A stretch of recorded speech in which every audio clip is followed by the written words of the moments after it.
Salut, je m'appelle. Enchanté.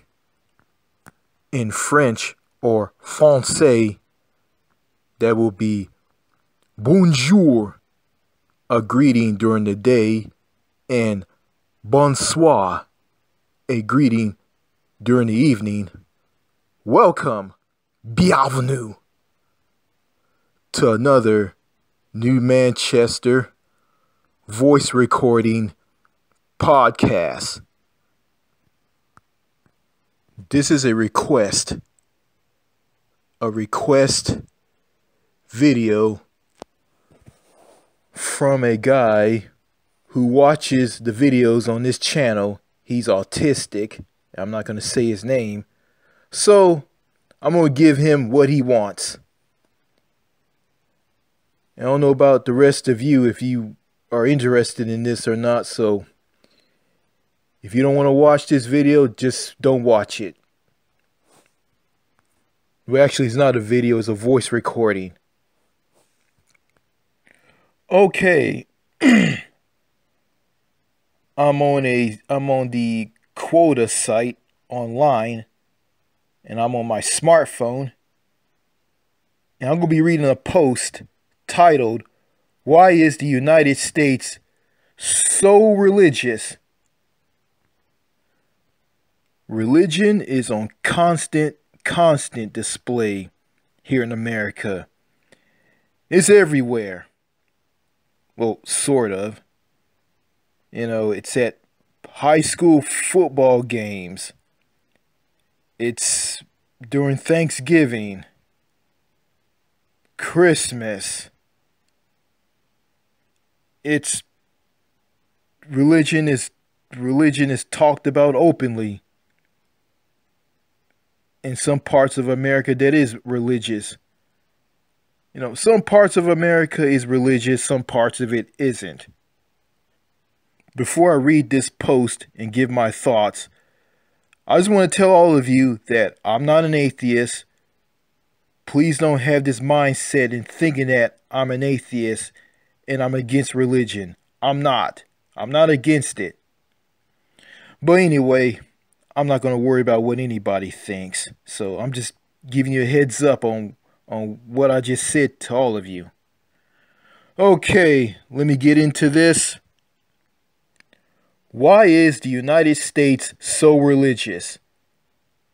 And this post is from Barry Hampty, a lifelong atheist, nearly 90 years old, child of a Christian family.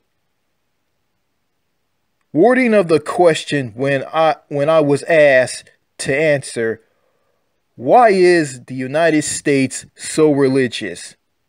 And it reads as follows. The British colonists in America were a home to religious extremists who wanted a place where they could make their version of religious beliefs the state religion. In spite of what you may have learned in 4th grade, they were not promoters of religious freedom. In most cases, they wanted nothing to do with it. They were proponents of their beliefs over all others. The fact that the religion of choice changed from colony to colony is irrelevant. Collectively, these were religious zealots. Think about what it would take to pack up the family, get on a ship to a new and relatively unexplored land, prepared to live in the wilderness. These were people of strong religious conviction, even if they were wrong. The other factor has been the relative isolation of America from the other nations of the world. Until very recently, Americans did not come in contact with a lot of people with different languages, customs, and beliefs, except during a war. So most Americans sort of assume that the way things were in their local area is the way things were everywhere, as well as the way things were meant to be. It is only in the last 75 years or so that the stranglehold religion, Christianity, has had on Americans has been weakened.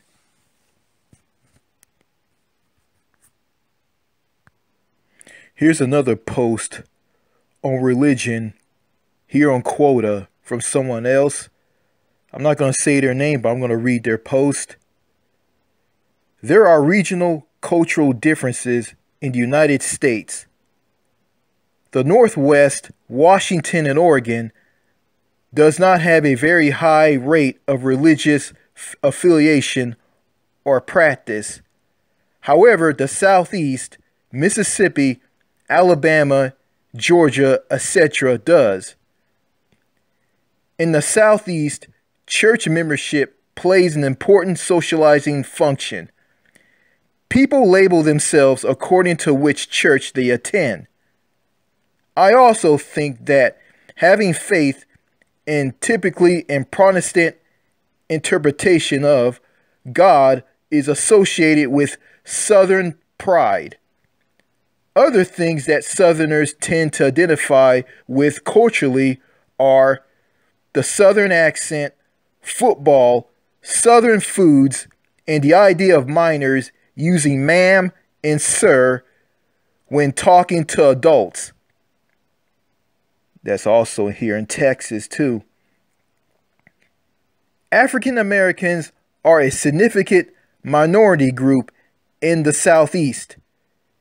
In the African American community, pastors are seen as indispensable male authority figures. Churches are important social, political, and even artistic centers. Martin Luther King Jr. was a preacher. Whitney Houston and Stevie Wonder sang in church when they were young. And additionally, I think that the following came into play. In the 1950s, politicians convinced the public that a good way to fight against communist influences was by promoting religion in public life. President Eisenhower signed a bill that inserted the phrase "under God" into the Pledge of Allegiance. In the late 1960s, sources of young people liberated themselves from the tropes of 1950s life. Some experimented with drugs. Some tried religion.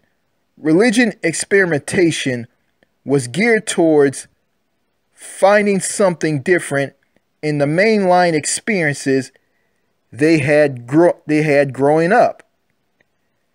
This could mean Eastern religious or complementary evangelical favors of Christianity.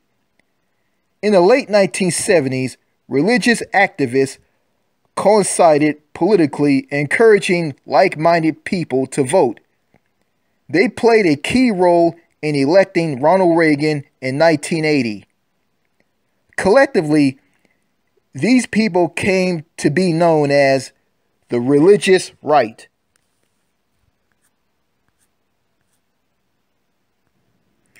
Okay, here's another post from Ernest W. Adams, and this is the last one. A number of early colonists in North America were Puritans, Quakers, or members of other religious minorities who wanted to go someplace where they wouldn't have to pay tithes to the Church of England. In those days, you had to pay tithes to the established church, even if you were a member of another church, which really annoyed them. The United States' freedom of religion allowed all sorts of funny branches of Christianity to pop up, Mormons, and Christian Scientists and others. More of them came over from Europe in later waves of immigration. Irish Catholics, Amish, Mirmors and Hominas, and French Protestants called Huguenots, and so on. Then in the late 19th and early 20th century, large numbers of Jews came from Eastern Europe. The reasons there's so much more religion in the USA compared with, say, Europe, is that so many people came there specifically for religious freedom. And that explains why the United States is such a uberly religious country. This country is super religious. You know, after going overseas, you know, to countries in Europe and, you know, being exposed to Winston Wu and people from other countries online, I just see America for what it is. I mean, these people, you know, foreign countries, people from other countries just God smacked me. They just God smacked me to show me America, show me what America is. Make me see America for what it is. And, you know, I'm no stranger to going to church. And I went to church when I was younger. Yeah, I went to church when I was younger to up until being an adult. And I haven't gone as of late. It's Sunday, by the way. Yeah. You know, there's one thing that stands out to me here in the United States when it comes to going to church. You know, people from different races, you know, like for instance, you know, you go to a church and you see nothing but white people there. Then you go to another church, you see a church that has nothing but black people.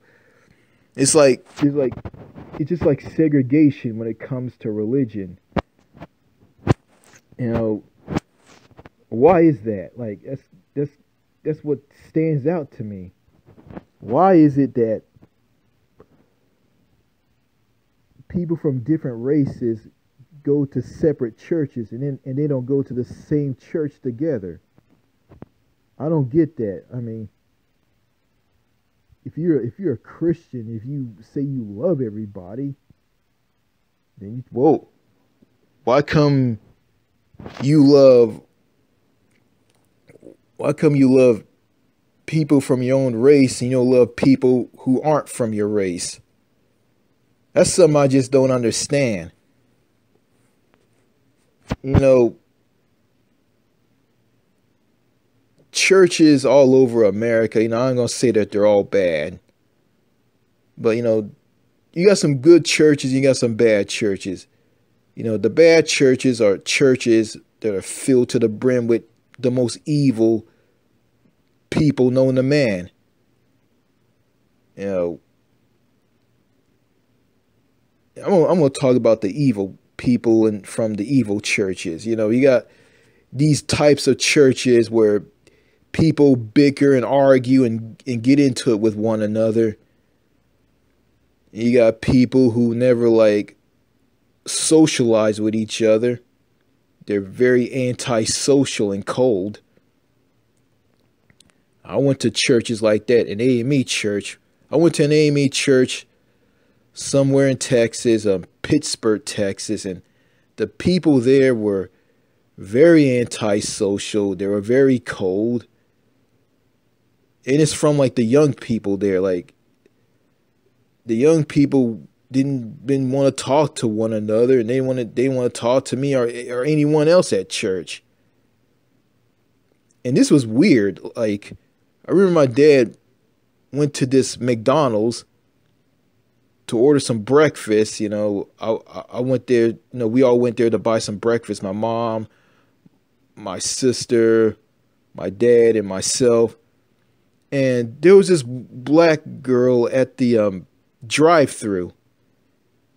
And my dad recognized her, and she didn't recognize my dad because my dad is the pastor of a church that she goes to. And she didn't say, "Hi, how you doing, Reverend so-and-so?" or nothing. Well, my dad's was the pastor of that church. And she just didn't say anything. She didn't ask them like how he was doing. "Hey, how you doing, Reverend so-and-so," or nothing. She just acted like my dad was just another person. Like he just didn't exist. Like he didn't exist. Like she acted like she didn't know him, but she did. It was just kind of bizarre. It was strange. And the other young people in the church were like this too. I remember I extended my hand out to shake hands with this black girl. That was something I didn't do. That was wrong. You don't do that towards a woman. But when I extended my hand out, she just slapped it and just ran away. Before she slapped it, she acted like all scared and all fearful of me. And she just slapped my hand and just walked away. And I told my dad about this. My dad said this in a very fucked up way. "Richard, you're a young man. You're a young man. That's how it is. That's how it is." No, that's not how it is. That's kind of weird. That's not right. It's kind of messed up. It was a church where people were ice cold and antisocial. The young people there never talked to one another. They never talked to me and everybody else who weren't their age. I also remember that my dad was pastor of this church in Marshall, Texas. I'm not going to say the name of this church. There was this black guy there. He was very, very racist. He hated white people. And when he heard about a church program that was going to happen at the church, like later on Sunday, like later on a Sunday after morning worship, he heard about some white people going to come to the church. He just made excuses with my dad and just made excuses all the time. Due to the fact that this black man, who was a member of the church, hated white people. He was racist. I don't know if this is religious related, but I'm going to say this. I remember I went to my uncle's funeral and I was wearing a mask, you know, because of COVID-19, because, I had to wear a mask. I wore a mask and there was this old black man there, he was really old and he was supposed to be my cousin and he was related to me. I was sweating because I wore the mask and it was hot. And this was kind of odd and kind of disgusting. This old man comes walking up to me. He's my cousin. A fat, overweight black man with gray hair. He took his hand. He ran his head across my forehead because there was sweat on my forehead. He ran his hand across my forehead over the sweat on my forehead because I was sweating because I was wearing a mask. It was hot that day and it was summer. After he did it, he turned his hand over and looked at the sweat on his hand. He looked at the sweat the sweat that came off my forehead and was on his hand. He turned to look at it after he ran his hand across my forehead. He looked at it and said, "Yep, he's like his father. Yep, he's like his father." That's kind of odd and kind of disgusting too. I remember going to this church every Sunday. It was this AME church in Texarkana. Well, Texarkana is a city in northeastern Texas and southwestern Arkansas. It's basically a city that's sitting on the border or state line between Texas and Arkansas. That divides the city in two. That has like two Texarkanas, not just one. So you have Texarkana, Texas, and Texarkana, Arkansas. This AME church that I went to in Texarkana was in Texarkana, Texas. And this church, it was an AME church, and the people there were pretty cool. They were very sociable, but all in all, they were like evil. They were bickering. They always get into one another. According to my mother, there's a lot of devils in the church. There's a lot of devils in the church. Yeah. These people weren't good people, but they were cool people. They were sociable. They were nice. But, deep down inside, some of them were just weren't good people. Some of them, not all of them. And I remember this guy who I used to talk to, he was a preacher, sort of. He wasn't. I hope YouTube doesn't take this video down. I heard about him having sex with an underage girl, and the adults found out about it, and one of them said this, I think the one was a father. This happened in another church, and he comes to the church in Texarkana to preach time to time, and having sex with a minor, he did this in another church. Another AME church, and the people there called him a devil. They called him evil, and they think they wanted to kill him because he had sex with an underage girl. Actually, he got that girl pregnant after he had sex with her.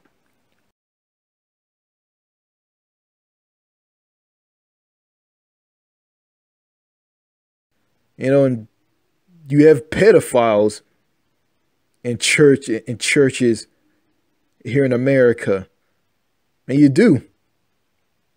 I seen some of them. I seen some of them. And my dad was part of this AME church circuit where he was pastor of all these churches here in Texas, just the eastern part of Texas, and I seen a white man who was a pedophile. He did something to children, and he talked to my dad about what he did. He was a white guy. You got stuff like that going on in the church. That's just wrong, and that's just kind of messed up. Then you got these conservative people, conservative politicians, conservative Americans who are fascists pretending to be Christians, and they believe in, taking rights away from people, like women don't have a right to an abortion, transgender people are being treated like crap, voter suppression, you name it. And they're doing all this and in the name of God and Jesus.